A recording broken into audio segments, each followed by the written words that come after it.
nightmare. Hello and welcome to Cinema Subculture, the podcast where we discuss everything strange, obscure and downright messed up in the world of movies. My name's Gary. And I'm Simon. So, Gary, the Vomit Gore Trilogy. Do you want to give us a bit of background? How you maybe came across the films? Sure. Okay, well, this is a series of films directed by Lucifer Valentine. The first one is Slaughtered Vomit Dolls, then Regurgitated Sacrifice, and Slow Torture Puke Chamber. That's like the best title to any film I think ever. It's a great title. Slow Torture Puke Chamber, I love it. Right, sorry. I came across these films. I was starting to get into sort of stuff that was banned and censored.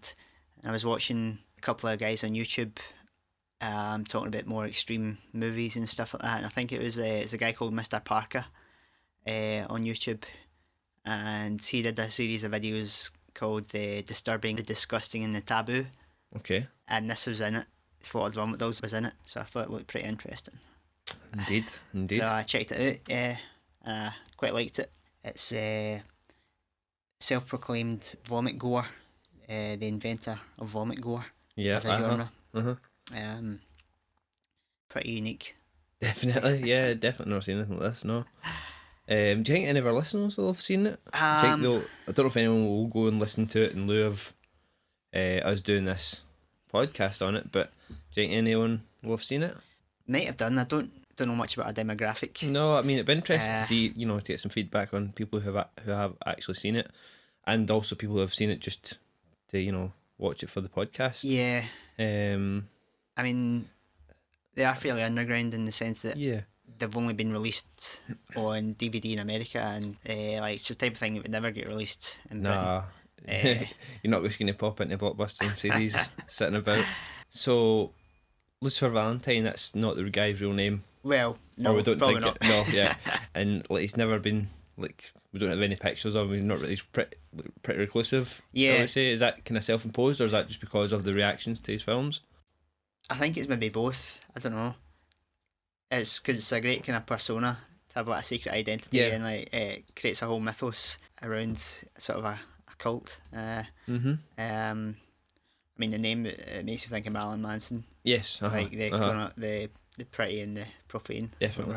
But he's also saying how he's had serial stalkers and stuff and death threats. Okay. That's one of the reasons. To stay out of the limelight. Yeah. He's also a self-proclaimed Satanist as well. And again, not really that word really throws up a lot of stereotypes that we've discussed before, but the kind of types of Satanism there actually are, and it doesn't actually mean literally worshipping the devil necessarily. Which I mean, in the special features in the DVD, which I managed to watch all, he goes into quite a lot of depth in his beliefs and things like that. So we decided to do these 3 films in the trilogy because I don't think really you could have done them as separate films. It would have been kind of pointless to do them as separate films. Yeah, I think it works as a piece. Yeah, plus it would probably be quite repetitive to do an hour on each one. Definitely. Because they were kind of similar subject matter and a similar style. Yeah. So Slaughtered Vomit Dolls was started shooting in 2002. Right. I think. Yeah. Do you want to give us a bit of the official synopsis of the film? I think I will, because it's fucking amazing. Yeah. A gruesome tapestry of the psychological manifestations of a 19-year-old bulimic stripper turned prostitute as she descends into a hellish pit of satanic nightmares and hallucinations. I mean, that says it right there. I mean, I really, out of the 3 films, I really enjoyed them all. I think, personally, Regurgitated Sacrifice is, to me, the kind of best made, most well made one for me. I love the structure and the look of it. Slaughtered Vomit Dolls really felt the most personal, because a lot of it came from really just his footage of Amira LeVay, and just their relationship and stuff like that. So I mean, I really enjoyed the kind of his editing style, and everything's just kind of it's all over the place. And if you didn't know the kind of story of what's meant to be going on, you might not get it. But even without that, I think it's very jarring all the imagery and stuff. I mean, you're saying about the craft there. I would say that's one of the great things about these films for me. I mean, it's pretty incredible. I mean, like the way he uses a jump cut is like. I mean, you've seen jump cuts before. Yeah. These are like incredibly kinetic, it's- like hyper, like minuscule, like fractions of cuts. Like kind of makes Michael Bay look like the master of the long take or something like that. Aye. And then just combining that with like really vicious sound design. Yeah. And really like growls, stuff like reversing vocals, cutting up the sound design. Even in, although it got higher production level, you know, technically, like in the later films, like in sort of Vomit Dolls, the way he modulates his own and Amira LeVay's voice is very, I don't know, it's hypnotising at times. You know what I mean? And again, it's just saying the jump cuts. It's almost like, especially in regards to the Sacrifice, it's like stop caption animation to me. You know, just the subtle like cuts and the way it kind of fades into each other. You know, it's kind of really quite pretty. You know what I mean? It's the way it works. Yeah, I think combining those technical elements with the subject matter makes it like probably one of the most unsettling pieces of cinema that you'll probably ever see. Yeah, I mean, I said this to you after I'd watched even the first and second one. I didn't find them that unsettling. Okay. And I don't know if that how much that says about me. Obviously the gore and stuff like that and the vomit and stuff. I don't know, that didn't affect me that much. I don't know why. I honestly don't know why. I guess I'm maybe only affected by sickness if you can smell it. Right, yeah, that's the thing. Yeah, you know. But I don't know. I found like the relationship, especially in sort of Vomit Dolls, with her and him, or the camera, or just her herself, whatever way you want to take it. I don't know. I just found it very voyeuristic watching it, but I quite liked it. But it didn't unsettle me. Okay. I found in sort of Vomit Dolls the scenes of violence and gore to be almost unnecessary. Okay. In the fact that, like, I don't know, when those were happening, I mean, they looked really good, and like the effects were all, you know, I mean, it was very believable. I was kind of waiting to get back to the pseudo story, if you know what I mean, like of what little story there is there. You know what I mean? Just the character interaction with her and him. Right. I forgot what my point was. I don't think I had a point. What were we talking about before? You were saying they weren't that sick. Oh, I didn't find them as unsettling as I thought I was going to. I mean, every single one I went to watch. I mean, you told me about. You said that regards to the Sacrifice was technically kind of the sickest, or the you know, the worst out of them all.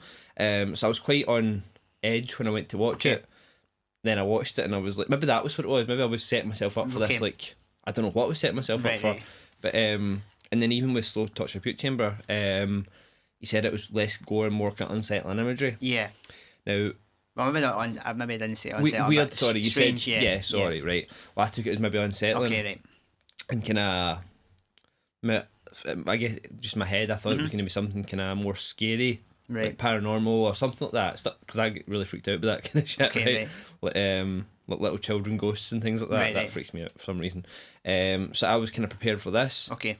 But then it wasn't that. Right. So maybe I was just kind of setting my level to like 12. Right. And I was getting like a 10. I fell on 10, but like I was just waiting for like something to really creep me out or something. Maybe that's what I was, you know, maybe think someone's gonna creep me out, but don't know. I was quite. I enjoyed watching them, and there was. wasn't really unsettled by anything. Right. Okay. I mean, would you put them up there? I mean, they're definitely the most extreme stuff I've seen. Yeah. And that's the thing. I mean, we're kind of used to watching horror movies and the more hard edge stuff. And I mean, I definitely think sort of Vomit Dolls, to me, came across. Maybe it was because it's the first one, but just because of the such like low production value, you know, I mean, really kind of obviously like cheap camera, just very kind of like almost like what we were talking about when you watch the Video Nasties for the first time on old shitty VHS. Yeah, just that really low kind of lo-fi look to them and feel that felt realer. Okay. Than the other two. Right.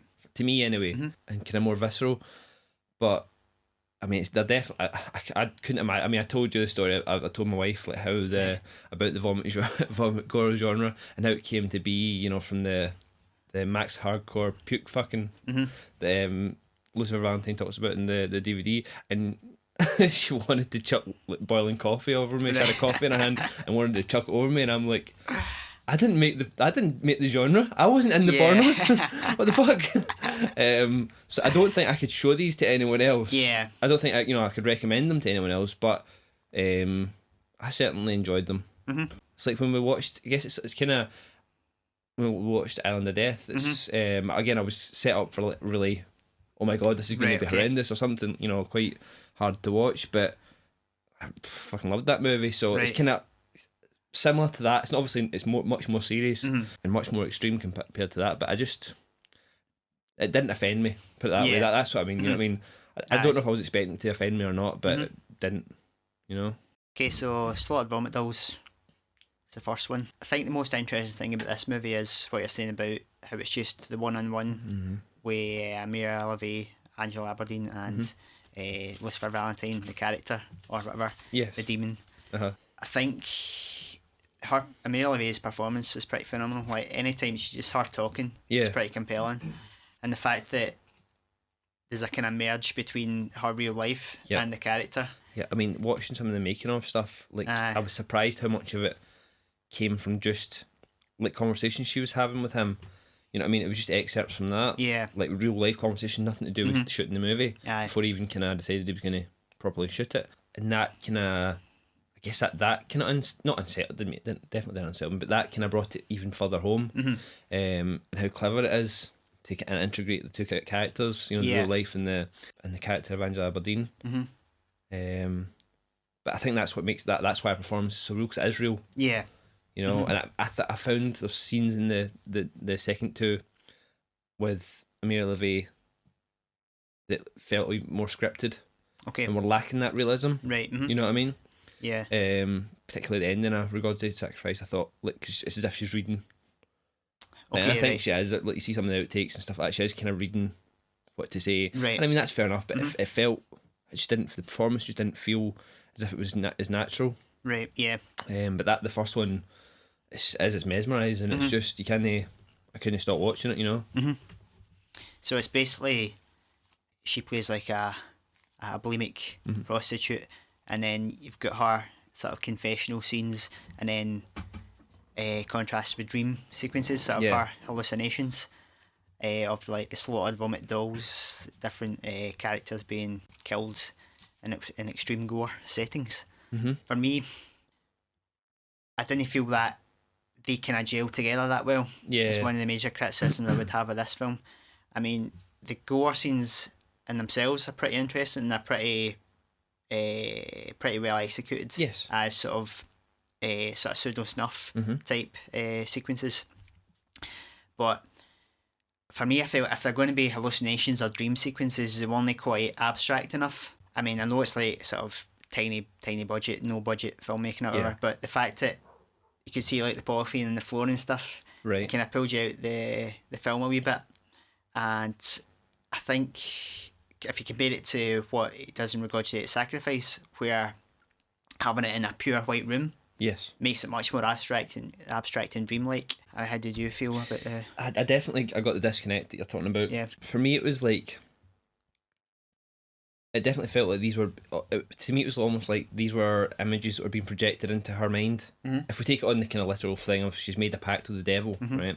It was like these were like almost images that were being projected into her mind. It did feel like kind of... As you say, they were really well executed, and I thought the production value in those scenes with the gore and things like that it was awesome. I mean, it was really good. The kind of almost, it's like the attacker or the person that's doing this in this one anyway. It's like the person with the mask on. Yeah. And like there's lines in there where Angela Aberdeen says like, I'd kill for you, or I'd die for you, or I'd kill for you. Like that'd be more fun. And it appears at the end that it's her that's wearing the mask. So when that came, it was almost as if have these been dreams, or have these been like kind of, again, take the literal sense of her being selling her soul to the devil. Yeah. Are these acts that he's had her commit? You know what I mean? And that's her reliving them almost. Yeah, maybe. I mean, looking at the next two, I wouldn't say that theme's kind of carried on, but initially I would have said that was kind of where they were coming from. Yeah. But I still felt they almost weren't needed. Yeah. I mean, I get the whole gore thing, and I mean, it worked to a certain extent, and they were definitely fun. You know, gore sequences. I mean, is it Hank Skinny? Yeah. Yeah, I mean that guy is like amazing in all three films, and like, it really was just kind of just fun gore. You know what I mean? But compared to the kind of just the kind of intensity that they two have when they're just talking, I don't know, it felt a wee bit off. But anytime it was cutting away to those scenes, I always was wanting it to go back, and it sort of seems like he had those two ideas of the gore side of it and just like the prostitute and the vomit side of it. And in this film, they're not quite. They're just kind of two kind of separate things. He hasn't quite meshed them together properly as of yet. I mean, I did feel watching it again. It's kind of a slow start to the film, but I think once it kind of hits its stride in the middle, just the scenes of the longer dialogue scenes with Amira LaVey, she's kind of confessing stuff, and putting that in the context with the technical side of it, he does stuff where like she's right up at the camera lens. It's a kind of soft focusy style. Then the sound design and the jump cuts. I think that's kind of the triumph for this film. That's the most interesting thing definitely about it, I think. I mean, personally, he talks about in some of the making ofs for the rest of the trilogy about, you know, it's almost like ideas he's trying to convey, rather than, and he has to use images to portray those ideas. So like, you know, the images aren't necessarily meant to be taken literal. It's just kind of ideas. Yeah. So from that, like if she's like thinking about like committing suicide, the gore sequences could be representative of just like this darkness in her, this you know, like she's given up, and just death on her mind, you know what I mean? But I think even with those, like, as you see, the triumph for me with this film was like, for what little story there is for Angela Aberdeen, I don't know, like he manages to make you kind of care about her. Yeah. You know what I mean? Even with the little dialogue that you get and just confessions, just the earnestness of Amira LaVey's performance in this, it's just so sincere and just out there, you know. And when you see that it is just her, it does, when she submerges herself into the bathtub at the end. Yeah, you do kind of, it is kind of like described. It's like a really beautiful scene. It really is just like just peace. Yeah, that's the most at peace she looked in the whole film. You know, and I mean that from having, like, I mean, there's no story in the film itself. Real, you know what I mean? Yeah. Really, there's no narrative. Given. Other than what we hear, which is very disjointed anyway. It's quite a triumph, I think. It's funny, is actually, I remember I thought of this the first time I bought the DVD and read the back of it before I watched it. There's like more plot on the back of the box than this in the film. That's what I'm saying. Like, if I hadn't read the back of the box, I wouldn't have any idea. I wouldn't necessarily have. I would just have made my own idea what was going on. But that, you know, knowing that kind of gives you some background. Or literal background to it. But it's a shame, like, some of the things he reads, just reviews on the internet of this film, they just can't get past this idea of no story. And it's like kind of bizarre to me, like the cinema is like more than 100 years old and we still haven't got over this sort of tyranny of plot. Like exposition. People can't just handle a film with no story. I mean, I remember watching some like Japanese horror when I was like in my teens. You know, I saw the original Ring. You ever seen the film? Yeah. And I was watching some of the special features about it and things like that, and I was talking, and I was saying about like kind of like Hollywood movies, like you couldn't do some of the stuff he did in some of the Japanese horror films because like American audiences or, you know, Western audiences need to be told certain things. Whereas like there's a lot of stuff that like Japanese horror lets you just work out for yourself. You know what I mean? It's not like spoon fed to you. You know what I mean? And that was really this. You know, this is a complete extension of that kind of theory. You know what I mean? Or a reworking of it. Just giving you the kind of bare essentials. I mean, to me, watching this without the synopsis from the DVD box, this is just a girl who's like, she's reached the end of it. You know what I mean? She's been through loads of shit. She's reached the end of it and she's going to top herself. And I mean, that's enough with what's presented. You know what I mean? I mean, it's only what, a 72-minute film. I mean, if the imagery that's there kind of holds your attention. Whether it's, you know, without being spoon fed, this is a girl. She ran away from home. She's a bulimic. She became a stripper. She's about to commit suicide. You know what I mean? It's a shame, like, for mainstream audiences we haven't quite got past the idea. above and beyond the traditional story narrative. But I mean, I think this kind of as an example of cinema is just a vehicle for expressing an idea or sort of emotions or sort of something about the human condition. And I mean, it's not as if this is the first time this type No, of thing's no, been done. No, but what I'm saying is that like people who are reviewing this are like they can't get past the extreme imagery. Yeah. You know what I mean? And like if you could have made a film that had none of the vomit gore in it, and they, you know, made that film, and they probably would still have been like, there's no story. Yeah. You know, but they make their excuse the fact that it's so extreme and kind of fucked up. Aye. You know, which is a shame because that's like really, it's like the icing on the cake. Really, you know what I mean? That's not the guts of what the film is. Yeah. If you excuse the term, the guts. One thing that kind of was a bit jarring for me was the guy, like the male vomit doll. Guy turns up, he's like in a white t-shirt and jeans. Right. Remember that guy? No. It's the guy that Hank Skinny eats his brain. Oh yeah, sorry. You know that way, like when I was first watching that, I actually thought that was Hank Skinny. Okay, But right, yeah. It seems a wee bit out of place. Especially looking at the rest of the films, like, you know, like, there's not. I don't think there's a female. I don't think there's a male character in the other two films that gets any kind of brutalisation. You know. Same with Hank Skinny as well to an extent. Yeah, I mean, it's definitely random. It turns up in the baseball cap. And it seems like the hunter glasses. It doesn't quite fit into the sort of aesthetic of the film. That's sort of a minor sort of criticism. I think in Regurgitate Sacrifice, they do more to make him kind of fit the design of it. Put an octopus in his head, stuff like that. You know what I mean? That was it. When you first see him in sort of Vomit Dolls, it is kind of odd. But then by the time you get to like Torture Puke Chamber, it's kind of like, oh, there's Hank again. Yeah, you know, it's kind of you just expect him to show up, aren't you? Aye. There's a line in sort of Vomit Dolls that I told you I just love, and it's I think I don't know if it's come from Amira Levy, that footage or not, or if it's scripted, but she says, "I don't know what's left of me, but you can fuck it if you want." Yeah. I just loved that line. I just I was in at that point. I just the way she delivers it. I just thought it was. I find that quite touching. Yeah, it's It's like just utter despair. You know, I mean, like the basest kind of place you can go to. Yeah, definitely. It's like, do whatever you want to me. I don't even care. Yeah. You know. There's quite a few cool lines like, "I'm just not on earth as a human that is living." Yeah. It's quite. Again, a lot of the lines, and I don't know about those two necessarily, but like they are just from her. It doesn't look like they're scripted at all. Well, I think there's one where she goes, "I can speak slower than you. I can speak the slowest." I think he said that was his sister. Yeah, that's based on something his sister did. Yeah. See the videos of the little girl. Yeah. Are those actually Amira Levy? Aye. That's what. Those are pretty cool. Like in the first one when they're like, doing them in reverse and stuff like that. Were pretty creepy.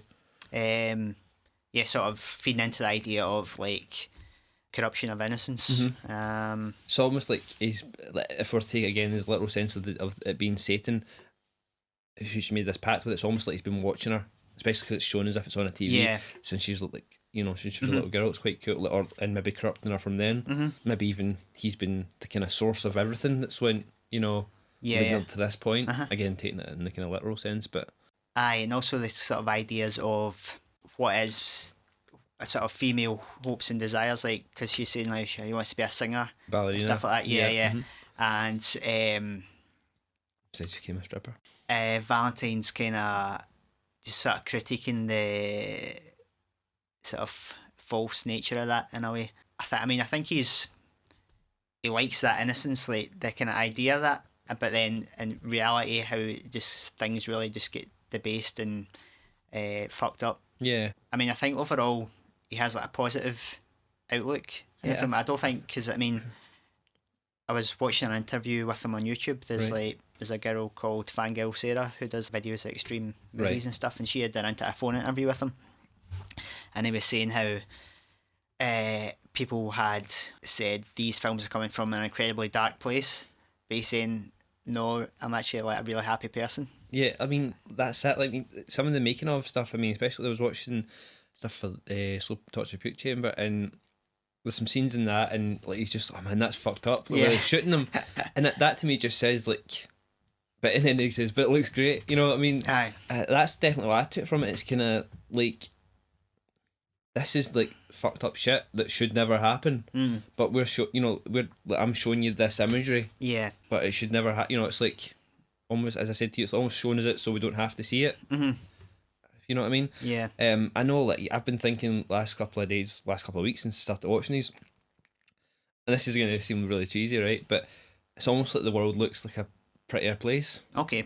You know what I mean? Because like, I've seen this dark imagery, and that it ain't happening to me. Yeah. You know what I mean? And I don't have to deal with that stuff, or maybe it's just a release of like kind of something. I don't know, but it's almost like the world's like a nicer place. You know what I mean? It's interesting because that's the kind of opposite of what the sort of right wing moralists would say about watching films like this. It makes you just either know, like, well, at least, you know, not at least, but like, I'm not in that place. Yeah. However yeah. bad your life is, I'm not in that place. Or even just, as I say, the imagery is so like kind of stark at times that it's just everything else is roses. You know what I mean? Yeah. And I think that's maybe what he's coming from, is like, this is Yeah. the kind of darkest shit that you know that could happen to a person, and it should never happen to a person. I mean, like talking about like kind of child abuse, which he totally abhors. You know what I mean? Yeah. And is against everything he believes in, but he kind of displays, you know, this kind of abuse on the screen. And I mean, yeah, you could say like it comes from a dark place, but it could also like come from like a place of saying this should never happen. Yeah. You know what I mean? Look how disgusting and how fucked up this is. If you're disturbed at all by this, don't let it happen. Yeah. You know? But he definitely sounds like a fairly well adjusted person when he speaks, you know what I mean? The scene where they've got the girl and they cut her arm off. Oh, right, yeah. Yeah, and then they sit her up in a chair and give her a guitar and a mic. Yeah. I don't know, I found that quite amusing. Yeah, I did as well. It's quite, that's just fucked up, isn't it? It's like, she looks so funny, like, they totally give her the guitar and she can't play it. I don't know, it just appealed to me. Yeah, see, there's a few scenes like that throughout the films, and I couldn't really tell if they're meant to be intentionally funny. I think so. I think they're meant to be. I mean, again, he talks about in the making of that it's meant to be kind of ironic, Right? Yeah. but I think it's like, to me, in the context of the film, and if it is a demonic act or whatever, it's just like a total like kind of piss take. Right. It's look what I've done to you. It's a humiliation. It's a like, it's just the devil just like pissing himself laughing at. Right. You know, that to me is like, it's just him having a laugh. Yeah. This is what he does to get his jollies. But I found that I had a wee chuckle when they did that. It was just the inclusion of the mic as well. Yeah. You know what I mean? It was like, that's a little touch, but it was just like, oh, that's funny. Oh man, we're fucked up. Okay, so regurgitated sacrifice. Yes, part 2. Next, yeah. For me, it's the most perfectly realised of the trilogy. As I was saying, how I didn't feel SVD was abstract enough. This makes the attempt to go make all the sort of the dream sequences way more abstract and surreal. And it does, like, it's all like the white rooms, the gap ad from hell. Yeah, totally. As, even just from the opening, like, credits. Yeah. You know, it just looks like really stark and like, you know, the red writing in the white background. Aye. Right up to the closing shots. Sure.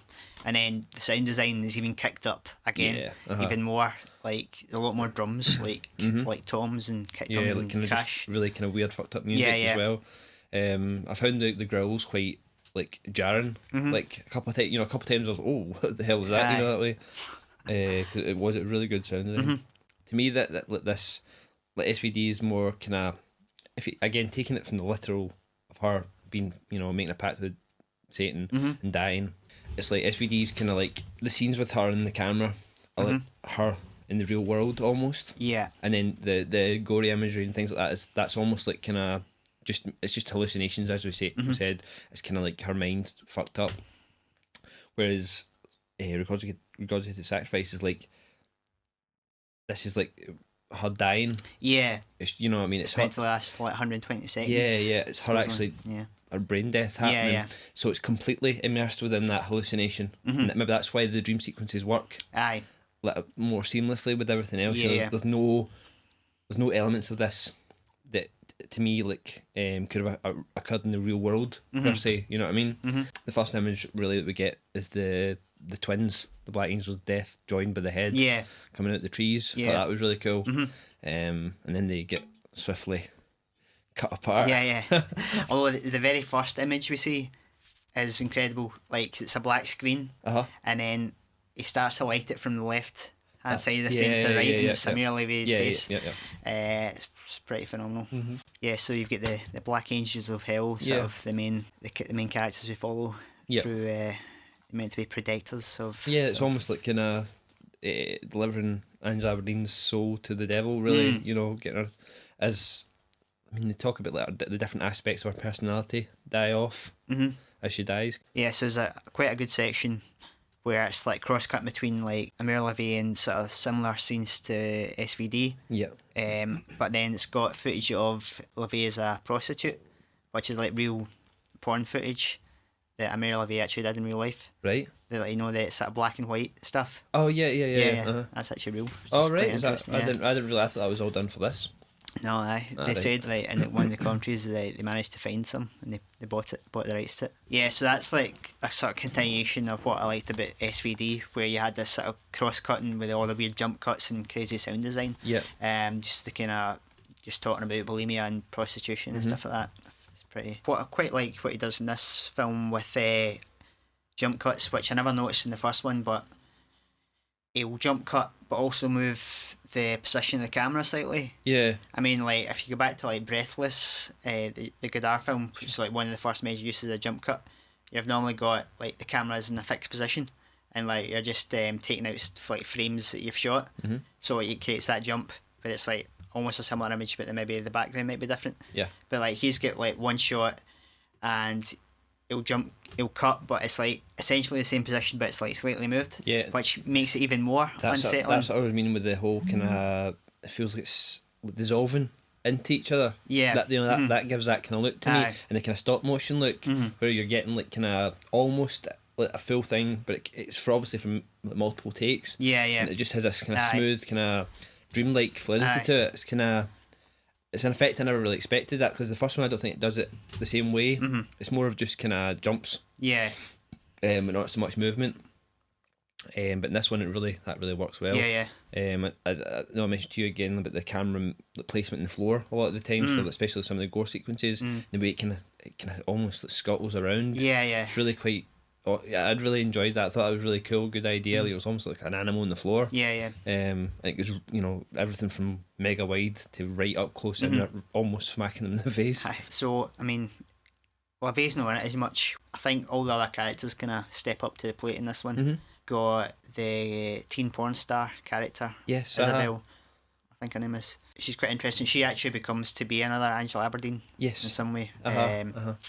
Again, if I think what they were saying in some of the features were that it's like these are the different aspects of her personality. You know, the fact that she was a stripper, she was maybe like, you know, a prostitute and things like that, a porn actress. Like, these are maybe like those parts of her personality. Kind of, and then they get kind of they die off. Sorry. No, I think Valentine also kind of hints at the idea that it's possibly like parallel universes. As always as well. She's pretty badass. It brings in the pissing as well. What do you think? I'm trying to remember the scene now. There's one bit she pisses into a cup and drinks it. Yes, right, yes. Well, I just wrote down, no drink pee. Her and the black girl actually wrote stuff about that, like, because they obviously piss on each other and stuff like that. But there's a bit where Isabel's like puking. And she's like puking onto the black girl, and I don't know, for me, that black girl does not want to be puked on. She looks as if she's like, what the fuck? And there's an amazing bit where, like, you know how when you're being sick, right, if you're like throwing up and like you get to that end and there's this wee fucking stringy bit and you spit, Well, obviously, Isabel does this like with it almost as a second nature type thing. She totally just fucking spits right in her face, into the black girl's face. I thought that was genius. I thought it looked amazing. Again, it was just like, I just wanted it out of her mouth. Right, yeah. Sorry, that was quite, when you said that scene, that was funny. Yeah, I mean, that didn't really bother me. The peeing and the drinking. Yeah. I mean, it was. I'm not having to date, you know what I mean? That's what I was thinking. But it was definitely a different part of it. I mean, he goes kind of big style in the peeing. Yeah, in the third one. But definitely, I don't know. That all kind of worked for me. With those two characters. Yeah. And then she gets kind of destroyed by the Black Angels of Hell, doesn't she? Yeah, she gets decapitated and stuff. Aye. That's quite a good scene. You've got the puke off with her and Hank Skinny. Yeah, that's right. That's when the octopus comes into it and stuff. And then is it her that gets the spider? No, I think that's the redhead. Right, aye. Okay. When they got right. her. But she gets her head cut off. There's a cool scene of her, they cut like from the jugular. Yeah. And cut her head right off, and then Hank skews into her head and then drinks back out of it, and then uses the octopus to gag himself. Although I don't think he needs to really, because he barely touches his tongue with it, and then he gets spewing. But his spew always looks pink. You said he drinks like strawberry milkshake type thing, or some sort of blood substitute. The characters in these films, right? Or the actors even, especially when we come to the third one, but are these actually bulimic people? You know what I mean? Like Hank Skinny, is this, is that something he does? I think it must be. Yeah, because it definitely seems like it's like he's very professional at it. Yeah, you know what I mean? It doesn't look like he's kind of losing it at all. He's like, this is what I do. I mean, not so much. Like I know Amira LeVay kind of did it kind of more on kind of to do with their relationship. Yeah. But the girl Hope Likens that's in the third one, is she bulimic? That's what I mean. I'm not sure. Like, there's a bit where in the making of when she's talking about her teeth. Yeah, I think. Yeah. Is it Isabel that talks about having her teeth and the acid corroding her teeth? Yeah, I think so. Yeah, either that and that's in the first one. Don't know. Anyway, so I'm just wondering, like how much is actually like, okay, I'm going to film you being sick. Yeah, I think. And how much is like they're actually bulimic people. I think if they're going to agree to this, they're probably pretty comfortable doing that. I mean, I think they've probably all been in the adult film world before and done like. That was another thing I'd kind of wrote down. Like, when obviously he met Hope Likens on MySpace, he says, but it's kind of, how do you advertise for a film like this for actors? You know what I mean? I know. I was sitting thinking to myself when I was watching something like, if I was going to make something like this or something like or anyone, how would you go about it? You know what I mean? Like, actress wanted, requires nudity. There's no button for like and puking. You know what I mean? It's really, I mean, I suppose for most of the people, it seems as if he's just meeting them. So it's not even as if he's got like he did with Amira LeVay, have like some sort of backstory, relationship with him for like, trust me, It must be kind of, don't know how, I just don't know how he sources his performers. It's quite, I think now he has like people who will actively want to be in these films. I mean, a lot of people seem to approach him. Yeah, because I think that's what happened with A Perfect Child of Satan, which is the short he did. Right. The character in that, just was somebody who wanted to do a film, and Hope Likens was obviously the same, I think. Yeah. I think the Black Angels of Hell are kind of, I think they kind of got to know him through SVD.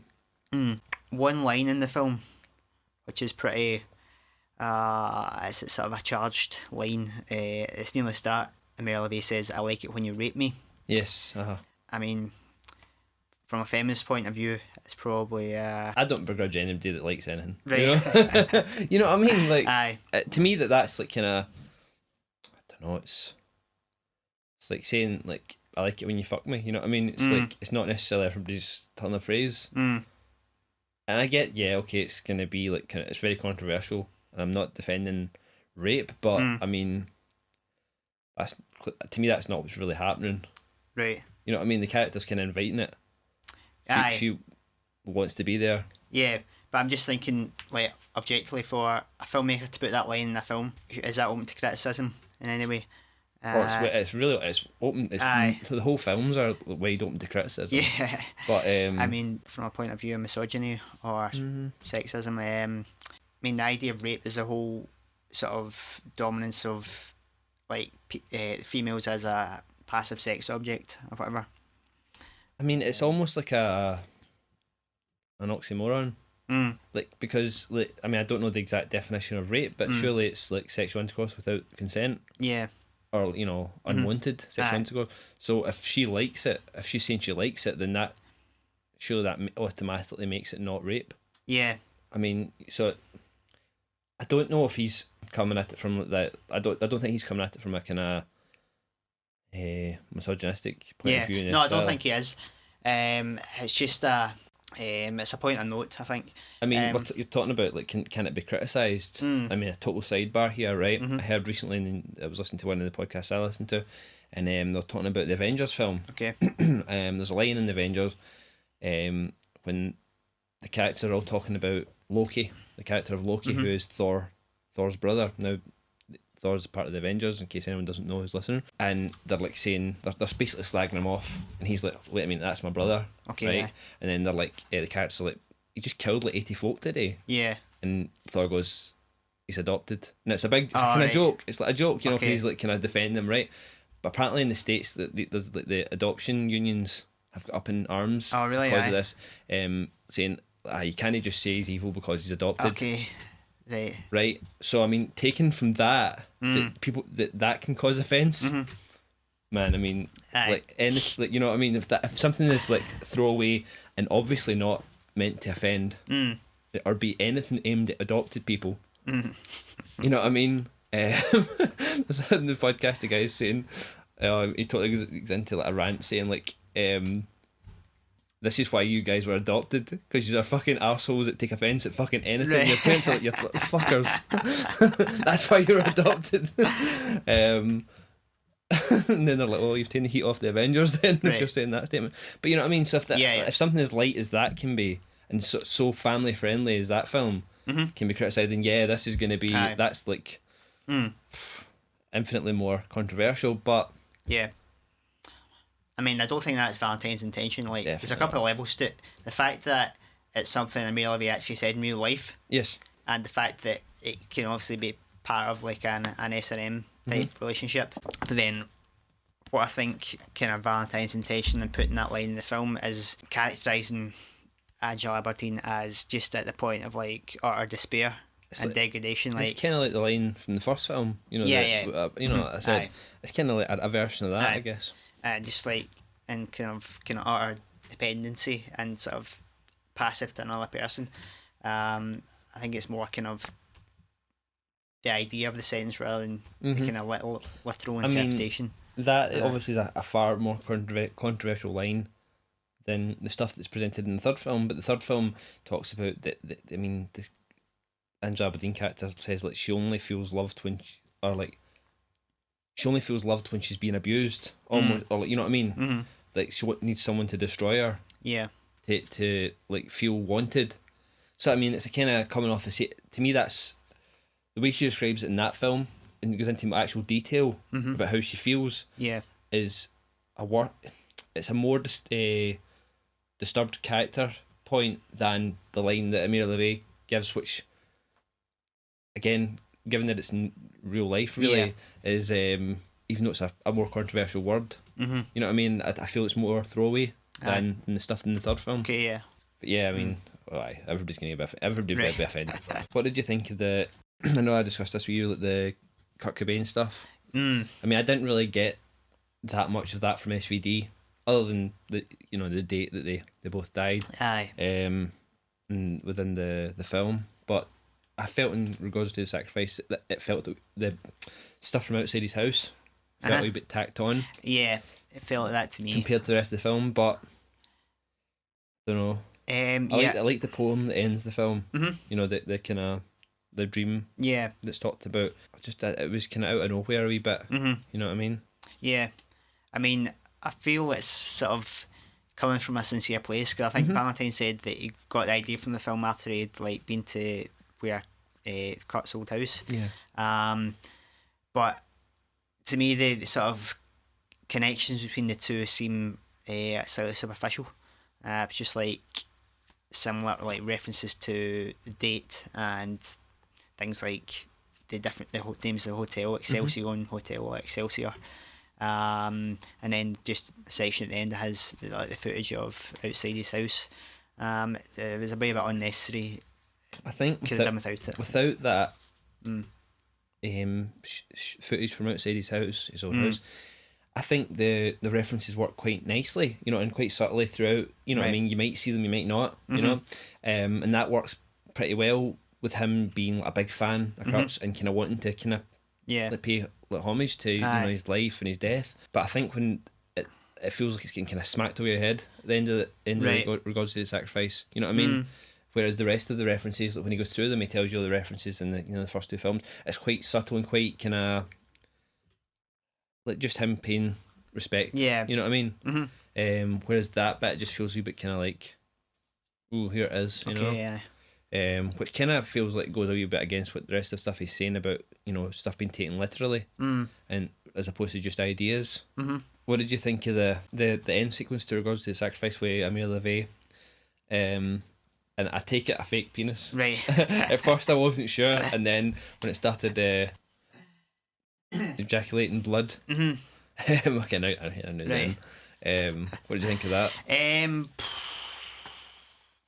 It's pretty powerful scene. That's one thing about what is Valentine's trying to do, like taking the imagery of pornography and moving it into an artistic context in a way. So I was kind of wanting to bring up like the line between porn and art. Okay. Like what's the division? Like how graphic can cinema be before it becomes pornography? Because I think I mean, some people want, like, if you give this to like just a random person, they might look at it and say that's pornography. Yeah. Do you think many people would get off it though? No, that's the thing, because I mean, there's a lot of nudity. Oh, there's a ton of nudity. Yeah. Like, I mean, it sometimes feels like it's just literally like, oh, you're here, right? Well, let's start shooting tentacles off. Yeah, yeah. You know? But I mean, pornography should be about is more kind of objective thing for a purpose to get your sexual kicks. Whereas in this film, I mean, you don't get jump cuts in porn, you know what I mean? That's it. And you generally actually get some story. Yeah. So there's no penetration really. Like, you don't see anything like real sex. There's some sort of slight masturbation, but it's not really. It's just like a glimpse, and it's not really like a 10-minute scene of a woman masturbating. The pissing thing. I mean, you could go into a porn site and see some pissing videos, but and those sections on their own, you might say that's pornography, right? But I think by putting them into the wider context of the film, they're resulting more, sort of saying something more about the human condition, or sort of whatever the themes of the film are: human degradation, beauty, corruption of innocence, or things like that. Because I mean, there's more pornographic stuff in other movies that I've seen. Like Antichrist actually has actual penetration. Von Trier brought in like actual porn actors to do a real sex scene. Are they meant to be like doubling for the full? Yeah. Or something like the Brown Bunny, the Vincent Gallo movie, which actually has fellatio actually performed. And I mean, they're much more explicit than anything in this film. Definitely. Even though they would say this is closer to pornography than those movies are. Yeah. I mean, I think I don't know. I mean, I'm sitting here thinking I'm googling pornography, right, and going to Wikipedia. Just you know, what class is something as pornography? And I'm thinking, you know, you're saying about when the line crosses between pornography and art, and thinking, does there have to be a line? You know what I mean? Yeah, okay, like most porn, like even if they do have stories, are pretty cheesily made and Yeah. low kind of production value made, and you know, yeah, they're there to get folk off and stuff. But it's still technically cinema of a type. Okay. You know what I mean? I'm just thinking, you know, I'm Yeah. just bullshitting here. I'm just, you know what I mean? Does there have to be?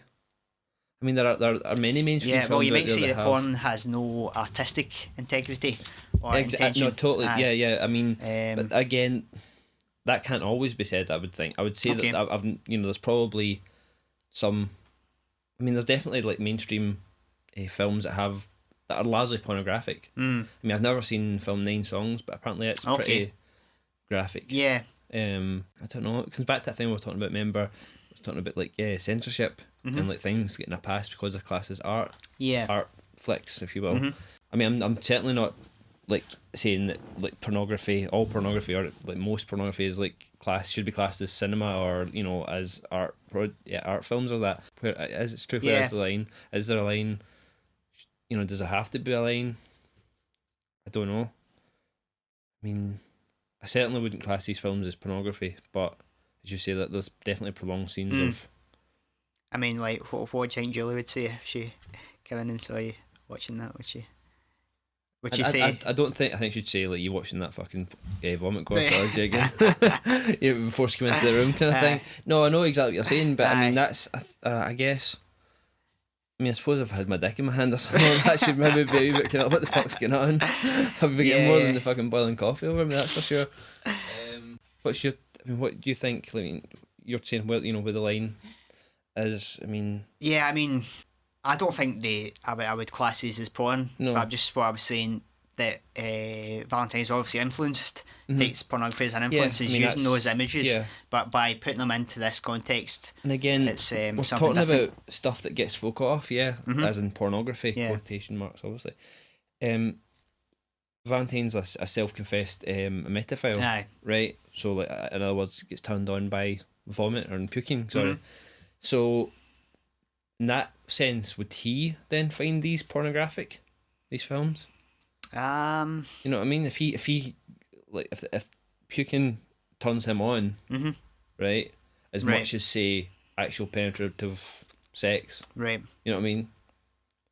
So that's what I'm saying. Like, is the line then the set discerned by the person who's watching it and whether they get off on it? Possibly. I mean, people get turned on about weird stuff. You know what I mean? Yeah. Anything, you know what I mean? There's an episode of Friends when he thinks getting off in shark porn. Right. But I don't know. That's one of those questions. I certainly wouldn't class these as pornographic films. And yeah, I would say that again, maybe a stereotype. But if you say something's pornographic, then there's a stereotype of what it is going to be like. Yeah. It definitely has pornographic elements to it, as you say, the piss and stuff that could definitely be taken as pornographic elements. Aye. And obviously there is kind of implied oral sex and kind of whether it's fake or not. Aye. So I mean, I don't know. I think we get kind of lost in our point there. Yeah. I don't know. But it's interesting, like the road that films have came from, like how like in the 70s, like Deep Throat. Yes. Right, it was like it was almost fashionable to go and see Deep Throat. Yeah. At the time, like celebrities would admit to seeing like it was like the first breakthrough mainstream porn movie, and sort of movies in general have been, and even TV, we've been becoming more explicit, and we've been opening up to those accepting sex more openly. I mean, again, coming back to the whole kind of lack of narrative and story in these films, like most people, the mainstream, right? You talk about you're talking about like TV and show in film where like, especially TV, it's become far more explicit. There's a lot more nudity on TV, mainstream TV, and like big budget TV shows. You know what I mean? Not kind of cheap TV shows. So your mainstream person would maybe say, well, but there's an actual story. Okay. In these TV shows compared to like porn, where there's like very little story unless a sink's needing fixed. Okay. You know what I mean? Or a pizza's needing delivered. So then that comes back round to these films where we're talking about, like, a lack of story again. Yeah. So I think mainstream, like you said originally, would probably consider these as pornographic. I mean, that's elements. some criticisms I have seen by people reviewing it on the internet and stuff. I think the fact that it doesn't have a story is feeding into like, oh, this is just like fetish porn. That's what I can say. Like, it's. I think that might be even where some of the bile towards these films come, because if people are just taking them as like porn films, and they've got so much kind of like extreme elements in them, that makes even the fact if it's just an art film where this stuff's happening, then it's it's extreme. But the fact that people are then thinking, okay, this is porn and folk are getting off to this, makes it even more outside the kind of mainstream. Yeah. Which is totally unfair, I think, to the films themselves. But I don't know. I mean, sex and porn definitely seems to be invading and coming into the mainstream. Yeah. As long as it's got a story that folk are easily following. The difference as well is going to be the camera angles and the way it's shot. It's like money shots. Yeah. Whereas if that's in cinema, it's going to be less about that. Again, coming back to like we're talking about the line about I love it when you rate me. Even like there's, I mean, I don't watch them myself, but like I know I've read like reviews on the episodes and stuff like that. Like is it Spartacus, the TV show? All right. Right, and Game of Thrones. There's scenes in those two shows where like, it's depicted that the main characters have slaves and just kind of have sex with them willy-nilly. All right, aye. Very much like kind of almost like pseudo rape. You know what I mean? In these mainstream TV shows, you know what I mean? And there's like kind of people are basically forced, right? Almost forced. It's almost like their position to do this. But again, that's like proper mainstream TV shows that like your mum and dad will watch. You know what I mean? You know what I mean? So I think like again the fact that that's got like a spoon-fed or like what's mainstream story attached to it, people just accept it. Yeah, it's a bit of hypocrisy. So it is. I mean, it's to say that it's that this extreme, pseudo extreme imagery is acceptable just because there's a half decent story that they can follow. Not even half decent story, just something they can follow easily and just sit and watch. Is what's acceptable compared to. I mean, in a way as well, people want to see that nudity. It's like, I mean, if you go through the history of exploitation movies and stuff, I was thinking about this the other day because I was watching this documentary about silent movies. Yes. And then, I mean, we were talking about last time with Tenebrae, isn't misogynist because it's got naked women? Are they deemed to be there naked? But to a certain extent, you could argue that filmmakers aren't putting naked women in their movies because they're misogynist or sexist, but they realise that people want to see that, so they put that in there. Just because that's what sells. Because I mean, I was talking about Thomas Edison, who was like one of the pioneers of cinema, and he made like little like the kinetoscope. We had little like short reel films, and you put money in, and you would watch it. Okay. And the most popular ones were the ones with nudity. Yeah. So it's like people want to see it. It's not the fault of the filmmakers. It's definitely, and I mean, like to me, those scenes in TV and film, as opposed to these films necessarily, they are being put in for titillation. You know what I mean? They are being put in for that solely. Whereas I don't feel that the nudity in these films is necessarily there to titillate. You know what I mean? What do you feel about that? I don't think that's its sole purpose. No. Whereas in the mainstream films and TV, I think it is, because it has it has a story going on. It doesn't necessarily need to be there. Yeah. You know what I mean? And it's also the aspect of it. If you're going to make a film about prostitution and strippers, if you're going to make it real, you have to have nudity in it. Yeah. A lot of nudity. Exactly. In a sense, because one scene you may, in Slaughtered Vomit Dolls, you may say is kind of arbitrary as the actual stripping scene in the strip club. That's one you could criticise in the same way as Argento or someone, because like that scene is maybe not not essential to the story. But I mean, it's kind of the endless debate. I was going to bring up the debates around feminist debates around pornography. You've got like two camps within feminism about pornography. We've got like the anti-porn feminists who say that pornography just it's about sexually objectifying women, creating like distorting male images of women and creating like passive sex objects out of them. But then like you've got the anti-censorship feminists who say that pornography isn't the cause, it's just a symptom of wider sexism in society. Okay. So it's like you could take that to any exploitation film. What sort of Valentine might be trying to say in this is by having a lot of nudity and sort of women being beaten up and degraded, he's just saying, you could say on one hand that's sexist and misogynist, but on the other hand, if that thing happens in real life, just saying this happens in real life, like this is what kind of culture is like in a way. There is sexism, there is women getting raped and beaten up. Yeah, and I mean, to me, it's very much him saying this shouldn't be happening. You know what I mean? This, aye, we're sure it's like good. You're offended by this. Good, you don't want to see this, but it happens, and it shouldn't happen. You know, it's if you're going to show something, you have to show it as real as you can. Yeah. To me, I mean, otherwise you are sugarcoating it. You're not making like the whole thing about us being desensitized to seeing someone be shot. Yeah. You know, would we react the same to seeing someone shot in front of us after having seen it 1,000 times in a film? Yeah.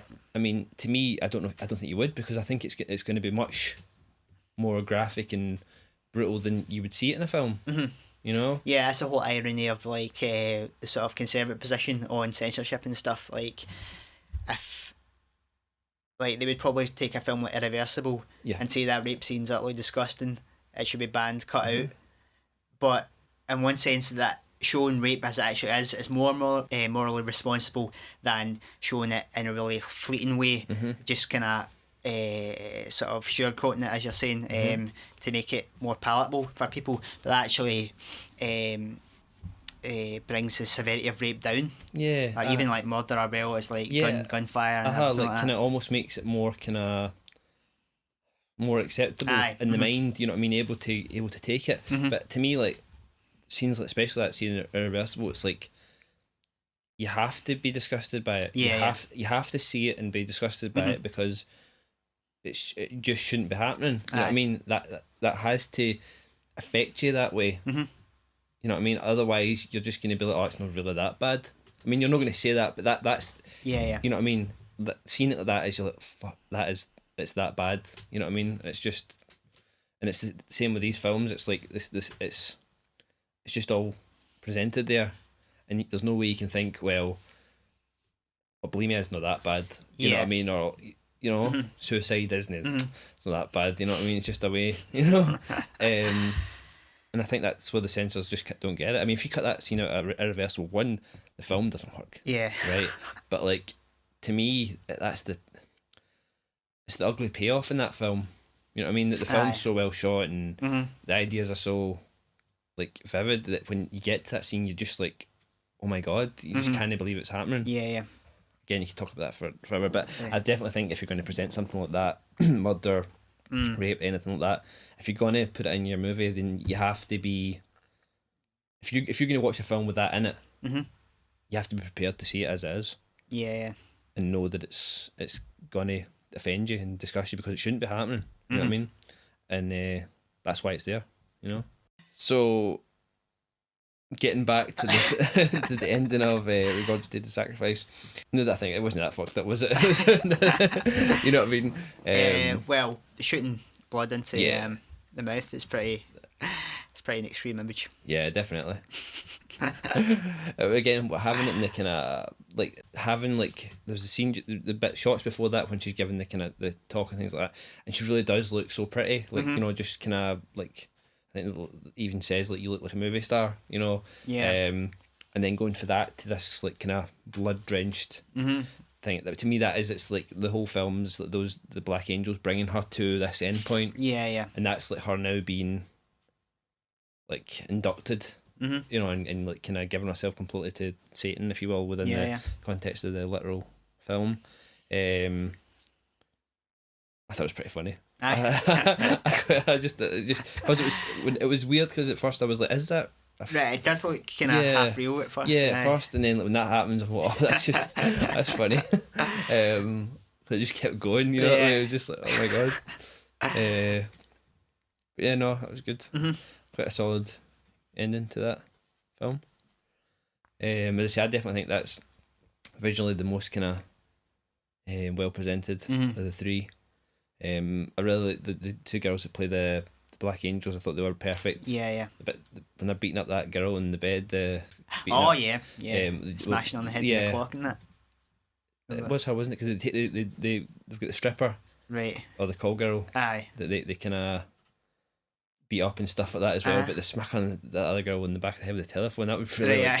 I was, oh my god, this is happening. But they were really good, I thought. Yeah. And interestingly enough, we're talking about nudity and stuff. They never get nude at all.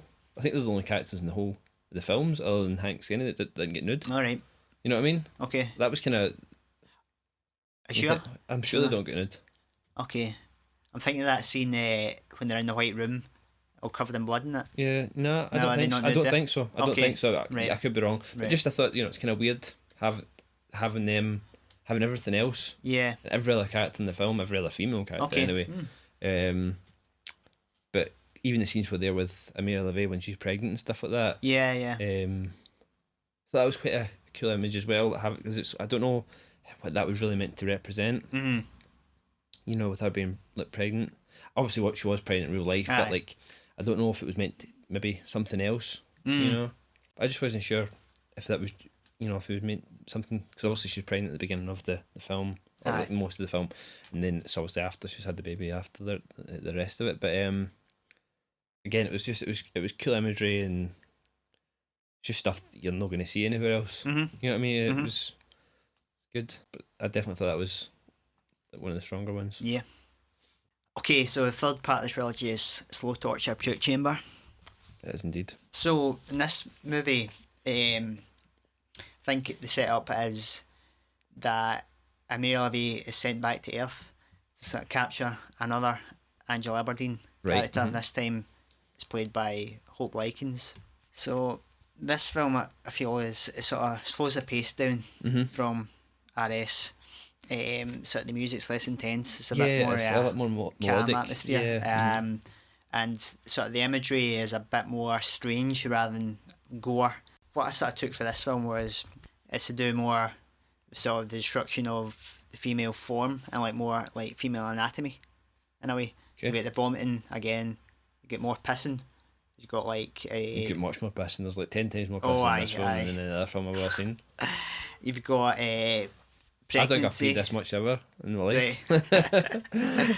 You've got like tampons and stuff like that. So I think it's kind of more trying to deal a bit more explicitly with ideas of femininity. Like the whole title sequence is shots of like Barbies, sort of virgin, sort of virginal characters, and then hookers. Yeah, that was kind of different, wasn't it, compared to the aye, other two, like having yeah. some kind of stock footage. Yeah. You know, it was kind of I really like that. yeah. Just come back to the peeing thing. I wrote down when I was watching it. Where was it? I can't remember. I wrote down, I'm wasting my own pee. I must be wasting it. Like, Right. the amount this guy collects it Aye. in this film, being in jars and stuff like that, I'm wasting mine. You know what I Right. mean? I should be keeping it. Somebody could use that guy. Yeah. There's supposedly medicinal benefits. Well, that's true. Yes, if you get stung with a jellyfish or something like that as well. Is an MMA fighter. Right. called Lyoto Machida. All right. He was a light heavyweight champ Got in the you. UFC. What's his name? Yeah, Lyoto Machida. The PP eater. I can't pronounce that name, so I thought I'd let you say Yeah. it. Okay. Yeah, and he advocates having a glass. All right, a glass a day. Yeah, maybe not a day, but I don't know. How Keeps often the does doctor but- away. Well, aye. And most folk as well, because you stink of pish. Awesome. The old pale chai. Oh. Straight from the top. Definitely. I found like the beginning of the DVD, like before the film starts, there was no disclaimer. I don't think in SVD. Right. Regurgitated Sacrifice did have like a bit of a disclaimer, just saying this will probably offend most people, and then like in Slow Torture Puke Chamber, it had the same kind of, you know, this will probably offend most people, but it also had Hope Likens like give a disclaimer, like I you know, I totally submitted to this. This is, you know, all up what I was paid from.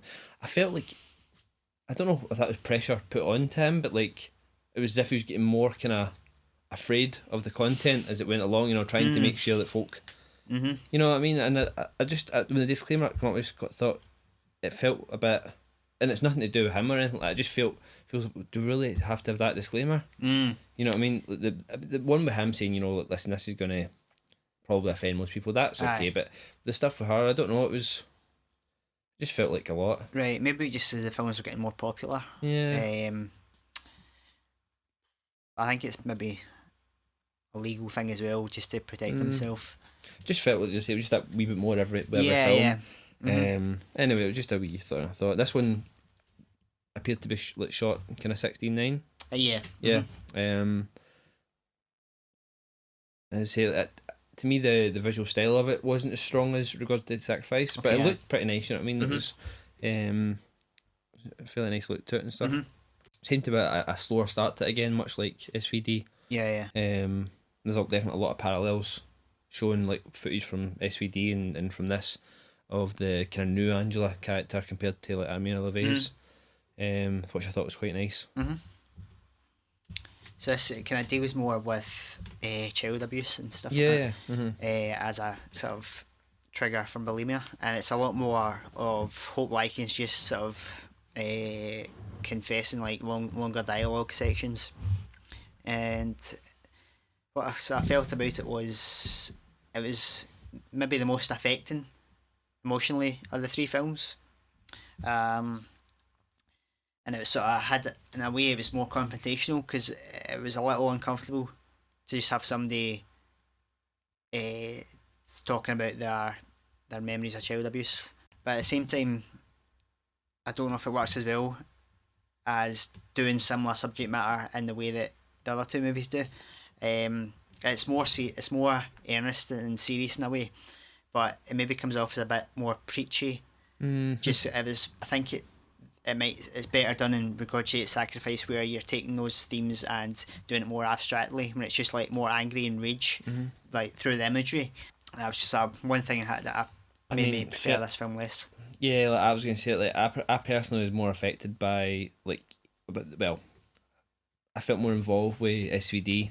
Okay, aye. And RS to an extent, but I don't know, the opening scene with this before the title credits come up, when Hope Likens is talking, I don't know. Again, I felt very rehearsed, and the performance wasn't maybe as strong. Okay. I mean, it's definitely better throughout the film, but that first opening scene, I thought, I don't know if I'm going to buy her as Angela. Some of the show I mentioned when we were talking about RS, but the kind of voiceover scenes, you know, like I was abducted in 1970. Yeah. Those were really strong. I felt, and really quite like creepy, you know, and kind of. I mean, it was just I really liked that. It reminded me a wee bit of the kind of the voiceover bits from Gummo. You know, the kind of wee creepy voice. Yeah, I think he's a fan of Kareen. Like, I think he cites him as an influence. I heard that somewhere. Like those definitely worked really well. I think that works better than the kind of the voiceovers we get in this film. Okay, aye. Even though it's very similar to extent, it's up until near the very end when she's actually talking to the camera. It's more just imagery with her confession over the top of it. But I don't know. I didn't feel as connected to Hope Likens as her Angela. I guess I don't know if that comes just from the kind of realism from the first two of it being very like taken from reality. That, you know, the stuff. I don't know how much of Hope's stuff was scripted and real again. Aye. It definitely felt near the end that it was maybe coming from her, and some of the making of stuff like implies that it is her stuff. But I think it may be a symptom of the fact that he's having these sort of longer scenes, even though he's cutting back and forth doing things, like the scenes generally play out longer, and sort of exposes Hope Likens a wee bit. I mean, she's probably never. I don't know if she's acted before. Yeah. Oh no. I mean, I'm not. I don't want it to seem like I'm criticising her at all. I mean, the same way that I thought the end of Regurgitated Sacrifice felt a bit too rehearsed, too scripted with Amira LaVey talking. It was just a similar kind of thing. But I mean, I guess that's just. And plus, I think a lot of the dialogue is just stuff that Hope Likens is coming up with. even though Right. it's like a loose idea of what to say. Yeah. She's kind of It's just like, improved. well, he's just shooting stuff and then Yeah. kind of picking out the best. But I think what's good about this film is cutting between her and Amir Levy again. Yeah. This stuff works pretty well. So Amir Levy comes back as a pissoir. Yes. Oh, actually, I'm a fucking piss whore. I wrote down as well. It shouldn't be the Vomit Gore trilogy. It should be the Piss trilogy. Right. Yeah.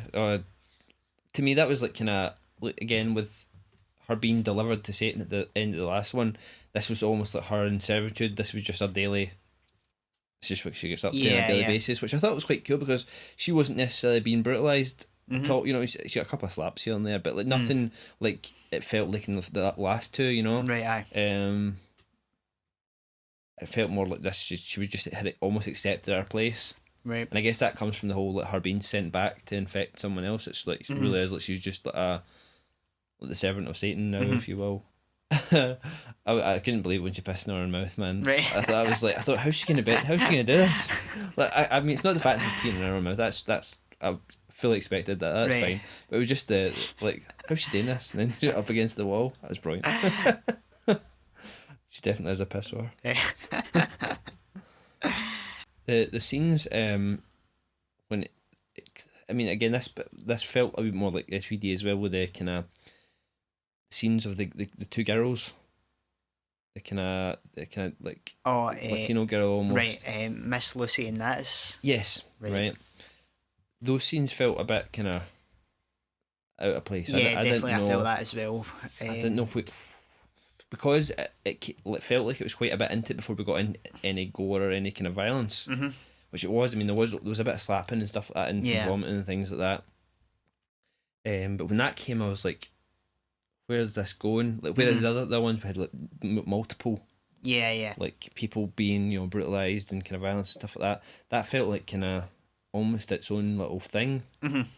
The fact that in the first two you've got way more characters, and in this film, just because you've only got the two, and then that just seems kind of placed in the middle, kind of. I don't know where that came from. It felt like it was. No, it was a bit weird. I felt I could have lost that as well. Yeah. Well, I wrote down a bit I found quite amusing. I wrote down "That's so funnel," when she pops the funnel into the girl's mouth and starts like, and it's all taped up. Starts spewing into the funnel. I thought that was quite amusing. What's going on? Right. But that was only. But I don't know. The rest of it seemed a bit kind of out of place for the rest of the film. I don't know what they're trying to get at. I mean, again, you could say the same about the Hank Skinny stuff in this one, but I liked that stuff. I thought that I had something to say. A little bit, because it was obviously with the unborn baby and. KI. And obviously we're talking about child abuse and stuff like that, so it kind of kept in with that theme. Whereas those scenes with the two girls just seemed like, I don't know. Yeah, I agree with you in that one. Where I think this film is the best of the trilogy is in its portrayal of the vomit.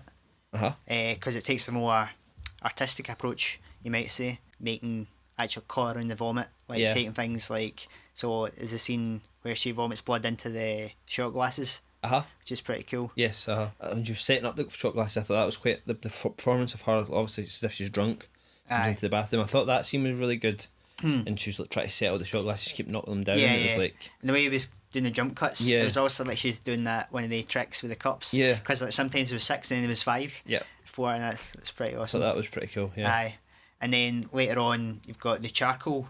That was really good. That, I thought that was really, and it really represented what she was talking about. You know what I mean? That was quite interesting. Because I mean, actual real vomit is not really that beautiful. Like, it's not that, it's just kind of brown and horrible. Whereas like the process of vomit is interesting in a sense maybe, but it's better when they're actually vomiting some like an interesting colour.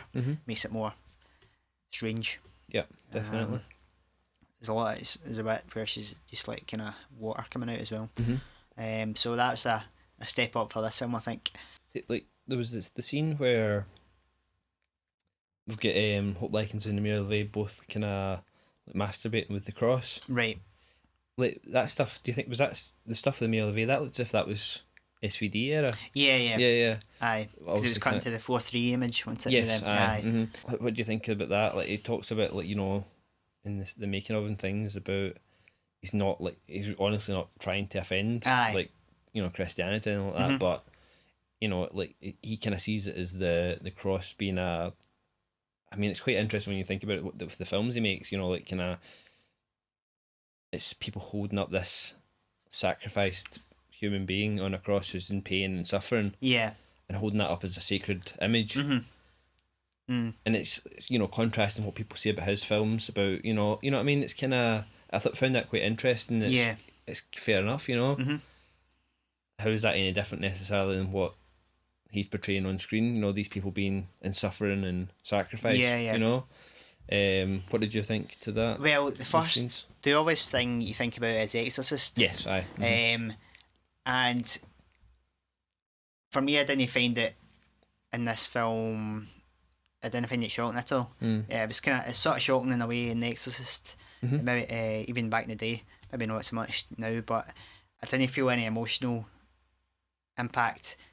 The fact that, oh my god, she's masturbating with a crucifix. Nah. It gets better, like once she starts vomiting as well, is a bit more interesting. But yeah, I guess suggesting things about the nature of sort of the guilt factor and sin within Catholicism. I think that's something that Satanists really reject, and then referencing the history of child abuse within the Catholic Church or whatever, maybe as well. I don't know. I found it quite interesting when he was talking in the making of about the fact that he's a Satanist, and one like a core belief is that he wouldn't destroy himself, he wouldn't hurt himself, or like weaken himself in any way, and certainly would not do that to any of the members of his family or his loved ones or anything like that. Yeah. And I found that quite interesting, because he's referencing that to child abuse and directly kind of incestuous child abuse. And I felt that was a kind of, I don't think he was meaning as a kind of a nudge like what we're saying there about the kind of Catholic Church and child abuse, but I found that quite interesting because again that's like totally the stereotype of what people think of as a Satanist is not necessarily that. Yeah. But he's basically saying kind of we definitely wouldn't do that, and use going about your holier than thou, but it happens. Aye. You know what I mean? So I guess it's about fucking like the fake ideal of what Christianity is, or rejecting it.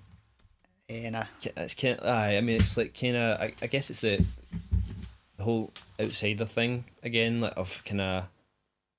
I'm no fucking perfect. I'm no saint, but I wouldn't do that. You know what I mean? Whereas you're saying you are perfect, and you are saints, and you did it. Aye. You know what I mean? It's kind of like that, isn't it? Yeah. But I found that quite interesting when he was talking about that scene. The fetus massacre. Okay. Hank Skinny at his finest moment, shall we say? I thought it was quite funny. Right. Yeah, that's the thing though. Funny. It is funny. I don't know if it's meant to be or not. No, I don't. See, I like it's really good. The gore's really good when he's that was really ripping the out the only baby gore sequence in the film. Aye. In this one. That's pretty well done. It's pretty disturbing. There's a lot of reference visually to like impregnation and like the birth. There's a lot of imagery like with the you see like the egg and the sperm. Yeah. Things like that. I thought they were trying to imply that she was now going to be impregnated, and then she does appear pregnant at some sections. Yeah. But I thought there was going to be something different coming for that. But I don't know who the character with it that's pregnant is meant to be. Right. Because you do see Angela being pregnant at some point in this, and then, but yeah, I mean, once Hank Skinny starts going to work, I don't know, it descends into comedy a wee bit. It kind of gets kind of farcical. I don't know if that's just because it's him again. You kind of just know if something's coming. Yeah, I mean, some of the things he says as well. It's like calling it a little hooker, stuff like that. He just keeps repeating, "You're so cute." Yeah, you're so smart. I mean, it's sort of playing out as how child abuse would go, like the type of things he would say. But I don't know if it's particularly effective in investigating that theme, because I mean, I guess it's just um, you get the idea from it, yeah, you know. But I mean, eventually, drinking a child by yeah, blending it up, kinda. it's the ultimate child abuse, I guess. But, I don't know if it's meant to be intentionally kind of tongue in cheek or not. So I mean, I don't really have a problem with the scene, but I would prefer it if it was more serious, maybe. I don't know. I definitely didn't take it serious. That's true. I never thought, but you know, I just enjoyed it for what it was. But I guess in contrast to what we're talking about you know, like realism and stuff like that. I mean, it looked real enough, but I don't know if it was just once he's there and kind of spewing on it, Yeah. it takes you kind of maybe out of it a bit. Again, that scene had a lot of the kind of polythene in the walls and stuff like that, like what you know you're talking about in SVD. Don't know.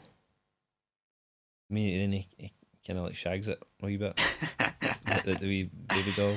Yeah. And I mean, I get again I suppose it is kind of maybe the opposite of what we're saying about realism. It's not kind of, but you know, you get the idea from it, but I think that's maybe just something that he it's like, how would he even portray that otherwise? You know what I mean? How would you get those ideas across?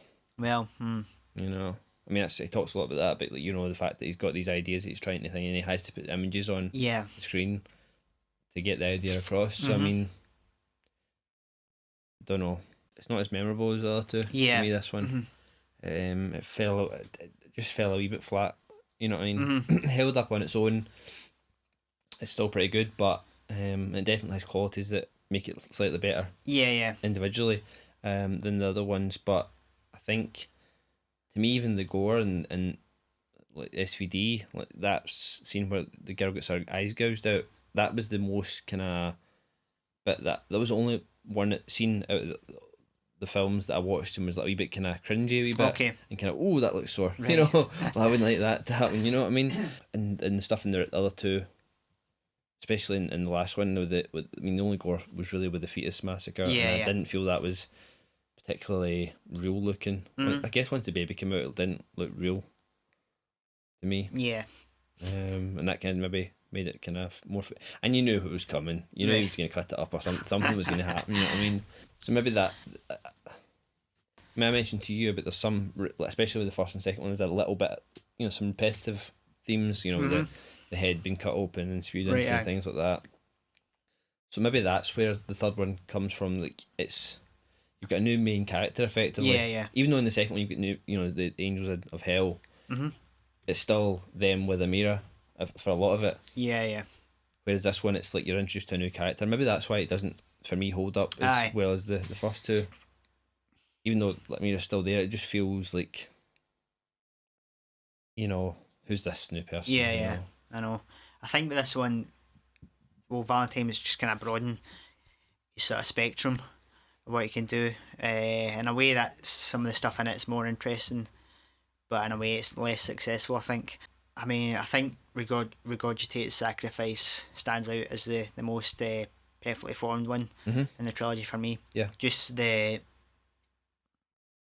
what I was sort of looking for, the abstractness, it's got enough Amir Levy in it, and that whole sort of dialogue, and it's the most extreme in the technical side, where it's going really full